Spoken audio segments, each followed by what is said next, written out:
Welcome to the bold analysis.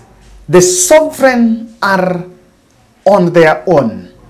Someone once said that this is a country where everyone for himself, God for us all.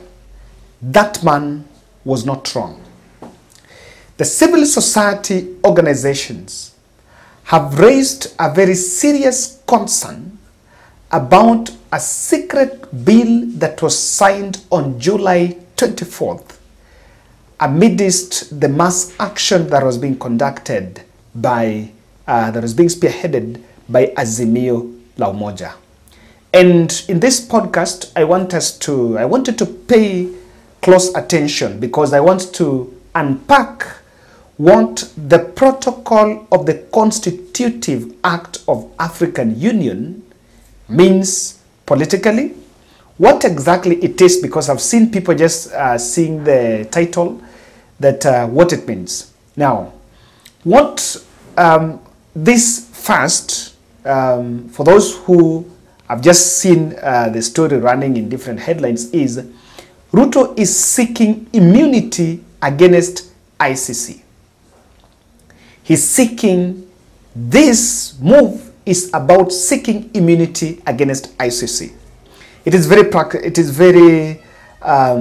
very skeptical about, we're very skeptical about this move because it's coming at a time the sovereign is complaining about excessive use of force. It's also coming at a time ICC prosecutor Harim Khan was in the country. And this is a very bad news even for Africa. Let's get to understand what it is all about. Kindly subscribe to our channel, click the notification bell, and also like our video. Now, at the onset of the cases against the Uhuru Kenyatta, the former President Uhuru Kenyatta, William Ruto, and the others, there was quite a discussion and an attempt for the cases to be moved from Hague to Kenya, or rather not cases, those cases to be tried in The Hague. And some African countries complained that the West weaponized ICC against some African leaders. It is a narrative that really got its way in the African Union corridors. So in 2014, there was what is called the Malabo Protocol. Malabo Protocol is was a declaration that was made to create a court in the African continent known as the African Court of Justice and Human Rights. The African Court of Justice and Human Rights was to be a court like that of ICC but for Africa, so that it would be used to try crimes under the international law and transnational crimes. So Malabo Protocol is what birthed creation of an African court, that African Court of Justice and Human Rights. Now, what happened here is the Malabo Protocol is supposed to be ratified. The African Union then fast-tracked it, and it's supposed to be ratified, rather it's supposed to be signed in the next 3 months, with the deadline being October as the deadline. But what has happened is that all the countries that want to be part of that Malabo Protocol are supposed to have signed by the deadline, which is October this year, later this year. Now, Kenya said they have already signed, that theirs is they're supposed to ratify by September. Once the Malabo Protocol is signed, the heads of state, and I want you to listen to this part because this is what many people are not getting.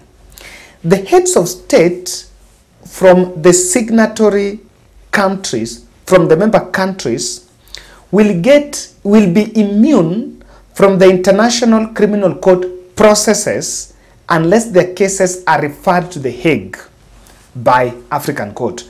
I want you to understand. If Kenya joins this, because Ruto has signed, so President Ruto or any sitting president or state official still in power, will not be tried, or rather will not face any cases in ICC. Instead, it has been rerouted that for Azimio to try any president or any other state official, if Kenya is a member, they'll have to present the cases to that African court. Remember, that court is yet to be created. It has not been created. No one knows the constitution, how it is going to be created, who is going to produce the judges, how it is going to operate. It has not been. How it is going to be funded. It has not been. But someone will have to sue president or state officials in that African court. Then it will be upon that African court to refer those cases to ICC. Now, it has increased the spectrum of trying any case to ICC. The route to ICC has been made longer, that you cannot sue state official working in government or president, heads of state, when they are in power, directly to ICC. You'll have to go through an African court. Think about it and try to put Kenya in that constant. The Article 4 of the Act also insulates or gives the senior state officials from prosecution over criminal offenses of international nature until they leave office. The AU adopted the Malabo Protocol in 2014 with the aim of introducing a regional accountability mechanism and a concept of African solutions for African problems. This is one of the areas that we align to ourselves. Now, Kenya is a signatory to the Rome Statute of the ICC and is obligated to ensure that perpetrators of crimes against humanity are held to account at The Hague. Now, the civil society organizations are saying that Kenya seeking immunity from ICC is an affront against the quest for justice for victims of crimes against humanity in the country. And they are not lying. Let us just be very practical, or let's be very pragmatic, as William Ruto says. If we have a court that is funded by our money here in Africa, we have a court that is controlled by Africa, and you know the African bad manners of corruption and influence, then tell me, which is justice? What is this super justice that this court is going to offer? If at the time Raila Odinga called mass action in February, William Ruto flew to Ethiopia and met the chairperson of the African Union, and on one Sunday meeting, they arrived at a decision for Raila to lose the AU infrastructure envoy position. So this is the same African Union that you are telling us that is going to try some senior state official here or president of Africa here. And the irony of all this is William Ruto is on record and in two instances is mediating the crisis in South Sudan and has also been so vocal against the Niger coup.